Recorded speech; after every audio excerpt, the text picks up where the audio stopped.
અને આદિગુરુ શંકરાચાર્યજી દ્વારા જે મઠોની સ્થાપના થઈ એ મઠોમાં દરેક મઠમાં એક એક શંકરાચાર્યની નિયુક્તિ ત્યારથી શરૂ થઈ અને બૌદ્ધ અને જૈન ધર્મની જે વર્ચસ્વ અત્યંત પ્રબળ વર્ચસ્વ હતું એ પછી જે સનાતનનું એક પુનરુત્થાન થયું એ આદિગુરુ શંકરાચાર્યજી દ્વારા થયું. ત્યાર પછી એક પરંપરા જે ચાલી આવે છે લગભગ 8મી સદીથી, એ પરંપરા અત્યાર સુધી ચાલતી આવતી હતી, જેમાં શંકરાચાર્યો જે આપણી તમામ પીઠના જે શંકરાચાર્યો છે એ લોકો આપણા માટે સર્વોચ્ચ પદે બેઠેલા ધર્માચાર્ય છે.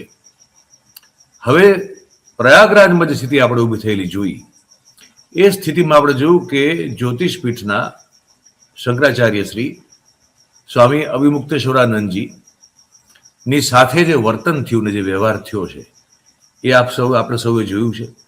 અને એ વ્યવહારને વર્તનને પછી જે શંકરાચાર્ય પાસે સર્ટિફિકેટ માંગવામાં આવી રહ્યું છે કે તમે સાબિત કરો 24 કલાકમાં કે તમે ખરેખર શંકરાચાર્ય છો, સાચા શંકરાચાર્ય છો. એટલે દેશભરમાં જે સામાન્ય જે પ્રેક્ટિસિંગ હિન્દુ છે એ જેને આ બધી વસ્તુની બહુ ખબર નથી, એકચ્યુઅલી મોટાભાગના લોકોને આ પરંપરા વિશે અને આ શા માટે શંકરાચાર્ય જ આપણે ત્યાં સર્વોચ્ચ આસને બિરાજમાન છે અને એ બધી એ જે ઇતિહાસ અને એની પાછળના તથ્યો છે એની ખબર છે નહીં. એટલે આપણને સવાલ મનમાં ઊભો થાય કે શું સંઘનો એજન્ડા એટલો બધો હવે આપણા ઉપર હાવી થઈ રહ્યો છે કે સનાતન ધર્મને RSS નો ચરણચંપી કરતો દાસ બનાવી દેવામાં આવશે? કારણ કે ધર્મની વ્યાખ્યા, ધારાધોરણો હવે સત્તામાં બેઠેલા લોકો અને સત્તામાં બેઠેલા લોકોને ચલાવનારા લોકો નક્કી કરી રહ્યા. એટલે સદીઓ જૂની, મિલેનિયમ, સહસ્ત્રાબ્દી જૂની પરંપરા હવે અત્યારે યોગી આદિત્યનાથ ક્વેશ્ચન કરી શકે છે તો એમને તો નહીં કરી શકતા હોય, એમને સંપૂર્ણપણે એક આખી વિચારધારાનું પીઠબળ છે. તો એ કેમ થઈ રહ્યું છે અને જે વિવાદ ઉભો કરવાનો પ્રયાસ થઈ રહ્યો છે એ શું છે, એ બધી વાત આપણે આજે કરવાના છીએ ને વિદ્વાન વ્યક્તિઓ સાથે ચર્ચા કરીને કરવાના છીએ, જેમને આ ક્ષેત્રમાં સંપૂર્ણપણે ઊંડાણપૂર્વકની સમજ અને જ્ઞાન છે. એવા બે મહાનુભાવોને હું મારી સાથે જોડી રહ્યો છું. એક વિદુષી ગાર્ગી પંડિતજી છે અને બીજા પ્રકાંડ પંડિત આપણા કિશોર શાસ્ત્રીજી છે. બંનેને હું જોડ્યો છું ને બંને પ્રવક્તાઓ છે, બંને પ્રવક્તા શ્રીઓ પણ છે. જો મને બરોબર યાદ જો હોય, જો હું ખોટું મતલબ if I am not wrong, તો શાસ્ત્રીજી જે છે એ આપણી જે દ્વારકાપીઠ છે એ દ્વારકાપીઠ વતીના એમના એ પ્રવક્તા શ્રી છે ઓફિશિયલી. અને ગાર્ગીજી જે છે, વિદુષી ગાર્ગીજી, એ જ્યોતિષપીઠ જે પીઠના મઠાધિપતિ અથવા શંકરાચાર્ય શ્રી આપણા અવિમુક્તેશ્વરાનંદજી છે એમના એ પ્રવક્તા શ્રી ગાર્ગીજી છે. તો આ બંને મહાનુભાવોનું ખૂબ ખૂબ સ્વાગત છે. આપણે સમય કાઢ્યો અત્યારે ને આ બહુ મહત્વપૂર્ણ વિષય ઉપર આપ ચર્ચા કરવા માટે. હવે હું બહુ અલ્પજ્ઞાની માણસ છું, પણ જે મારી સમજ છે એ હું વ્યક્ત કરું છું. પછી એમાં કોઈ સુધારો વધારો કે કોઈ મારાથી ખોટી વાત થઈ ગઈ તો આપ મને ચોક્કસપણે ત્યાં સુધારજો અને ટોકજો. મારી સમજ એવી છે કે આદિગુરુ શંકરાચાર્ય જેને પુનરુત્થાન કર્યું સનાતન ધર્મનું, અનેક શાસ્ત્રાર્થો અને નાની ઉંમરમાં અનેક કર્મો, અદ્ભુત કામો કરી નીકળી ગયા, પણ એમણે જે ફિલોસોફી પ્રસ્થાપિત કરી એ દ્વૈતવાદ છે, અદ્વૈતવાદ છે, સોરી, એ અદ્વૈત છે. અને એની સામે જે 13મી સદીની આસપાસમાં બીજી એક ફિલોસોફી જે એક સામે ઊભી થઈ એ દ્વૈતવાદ છે. હવે અદ્વૈતવાદ જે મારી સમજ એ છે કે અદ્વૈતવાદમાં આત્મા અને બ્રહ્મ જે છે એને એક દેખાડવામાં આવેલા છે, એમાં કોઈ બીજું નથી. એ જાતને જ સ્વને ઓળખવાની, સ્વને પામવાની એક યાત્રા જે છે એના અંતે તમે જો સ્વને ઓળખી શકો તો તમે ઈશ્વરને પ્રાપ્ત કરી શકો. આ મારી સમજ છે અદ્વૈતવાદની નાની મોટી. અને દ્વૈતમાં એવું છે કે ઉપર કોઈ બોસ છે, એટલે બ્રહ્મ અલગ છે અને આત્મા અલગ છે. આપણે દાસ છીએ અને એક ઉપર કોઈ સ્વામી અથવા માલિક બેઠો છે.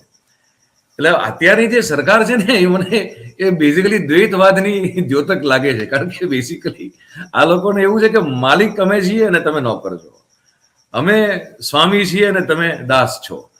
એટલે મને લાગે છે કે આ દ્વૈત અદ્વૈતનું કોઈ યુદ્ધ છે જે અત્યારે અલગ રીતે આપણે જોઈ રહ્યા છીએ, કે પછી કોઈ બીજી તમારી દ્રષ્ટિ? કારણ કે તમે બંને વિદ્વાન વ્યક્તિઓ છો, શાસ્ત્રોનો અભ્યાસ કરીને આવેલા છો અને લોકોને એ પણ સમજાવજો મહેરબાની કરીને કે શંકરાચાર્યમાં એવું નથી કે હું કોઈ મઠનો મઠાધિપતિ હોઉં ને મને એવું ગમી જાય કે કિશોરભાઈ મારી બહુ સેવા કરે છે તો કિશોરભાઈને હું કોઈ પણ યોગ્યતા વગર પણ હું મારો મઠ સોંપી દઉં, એવું નથી થતું. શંકરાચાર્ય એમને એમ નથી બનાતું હતું. શંકરાચાર્ય બનવા માટે આખી જે પ્રોપર એક પ્રોસેસ છે, એમાં ઓબ્વિયસલી જે વિદ્યમાન શંકરાચાર્ય હોય એ પોતાની નોમિનેટ કરી શકે, પણ એ જ બને એવું પણ જરૂરી નથી. એટલે જરાક થોડાક ભ્રમો પણ આપ તોડો અને આજે સરકાર દ્વારા જે વલણ અપનાવવામાં આવી રહ્યું છે એના વિશે પણ આપને જે આપ વિચારો વ્યક્ત કરવા હોય તો આપને હું સ્વાગત કરું છું ધ ગુજરાત રિપોર્ટમાં. અને મંચ આપનો છે, હું આપની ફ્રેમ પણ હવે મોટી કરીશ એટલે પછી મારો અવાજ આવતો રહેશે, પણ ફ્રેમ સ્ક્રીનમાં તમે લોકો દેખાશો એટલે જરાક મોકલાશ મળે. જી, આપ બંનેનું સ્વાગત છે.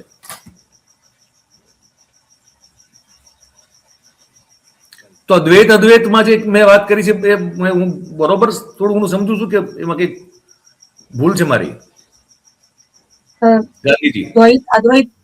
અદ્વૈતમાં ભેદ છે, બરાબર છે, પણ આપણે ત્યાં એવું કહેવામાં આવે છે કે જયારે ભક્તિ માર્ગ હોય ત્યારે દ્વૈત સ્વીકાર્ય છે, એટલે એક ભગવાન છે અને એક ભક્ત છે. પણ જ્યાં જ્ઞાન માર્ગ હોય ત્યાં અદ્વૈત છે, એટલે ભગવાન અને ભક્ત બે ભિન્ન નથી. પણ એટલે આ દ્વૈત વાળી વાતમાં એવું છે કે ભગવાન ભક્તનો વિરોધી નથી, પણ અહીંયા તો બીજાને દબાવવામાં આવે છે. એટલે બોસિઝમની વાત દ્વૈત વાળી વાત નથી. હા, વર્ચસ્વ અને ઈશ્વરત્વ એવું છે, પણ એમાં ભક્ત જે છે તે અર્પણની ભૂમિકામાં છે અને જે ભગવાન જે છે તે એને સ્વીકારની ભૂમિકામાં છે. એમાં પણ એકબીજાના દમનની વાત તો નથી જ. પણ ઠીક છે, એક સાધારણ થયા એક વ્યવહારિક વાત તમે આવી રીતે મૂકી શકો કે દ્વૈત અદ્વૈતની વાત છે, એવું ખાલી બોલચાલમાં કહી શકાય. મયુરભાઈ, તમે જે વાતની શરૂઆત કરી છે બહુ સરસ છે. ત્યાં સુધી ગાર્ગીજીએ વાત કરી છે કે ભક્ત્યાર્થમ કલ્પિતમ દ્વૈતમ અદ્વૈતાદપી સુંદરમ. ભક્તિ માટે જયારે વાત હોય ત્યારે અદ્વૈત કરતા પણ દ્વૈત સુંદર છે, કેમ કે ત્યારે જો મારો કોઈ ભગવાન નથી તો હું સમર્પણ કોને કરીશ, તો એટલા પૂરતું હોય છે. પણ એ દ્વૈતની પૂર્ણાહુતિ અથવા તો એની પરિપક્વતા અથવા એનું ઉચ્ચ શિખર ક્યારે આવશે, તો શંકરાચાર્ય એવું કીધું કે ભક્તિની વ્યાખ્યા કરી ત્યારે એવું સ્વસ્વરૂપાનુસંધાન ભક્તિ રીતે વિધીયતે, પોતાના સ્વ સ્વરૂપનું અનુસંધાન એ જ ખરેખર ભક્તિ છે. એટલે એની પરિણતિ તો આખરે જઈને અદ્વૈતમાં થાય છે, ભલે દ્વૈતની શરૂઆત થાય પણ પરિણતિ અદ્વૈતમાં થાય છે. એટલે એ બરાબર છે. વાત હાલના સંજોગોની કરવામાં આવે તો આ લોકોએ દ્વૈત અદ્વૈત કરતા પણ અસુર અને દેવતાઓની જે પરંપરા હતી એ પરંપરાનું અનુશીલન કર્યું છે. એટલે હું સ્વર્ગનો અધિપતિ છું અને હું જ આ કરું, હું ગમે એને દબાઈ શકું, હું ગમે એના ઉપર શાસન કરી શકું, હું કહું એને થવું પડે. એટલે તમે જે વાત કરી કે શંકરાચાર્ય કોણ બનશે, કોણ નક્કી કરશે, એ લોકો નક્કી કરે, એટલે એનો મતલબ એવો થઈ ગયો હવે તમારે શંકરાચાર્ય બનવું હોય તો કાં તો ગોરખપુરથી કાં તો નાગપુરથી સર્ટિફિકેટ લેવું પડશે તો તમે શંકરાચાર્ય બની શકો, એવી આ સ્થિતિ નિર્માણ કરી છે. એટલે એ સર્ટિફિકેટ લે અને કોઈ શંકરાચાર્ય બને એવું સંભવ નથી. આપણે ત્યાં સ્વતંત્ર ભારત થયું ત્યારે 1954માં મહંત કેવી રીતે નક્કી થાય એના માટે સુપ્રીમ કોર્ટમાં કેસ થયેલો અને 8 જજોની બેચીસ આખી બેચ થયેલી, એમાં 8 જજીસ હતા અને 8 જજીસમાં ગુજરાતમાંથી જસ્ટિસ ભગવતી, કદાચ તમે નામથી પરિચિત હોય, જસ્ટિસ ભગવતી બહુ મોટું નામ હતું.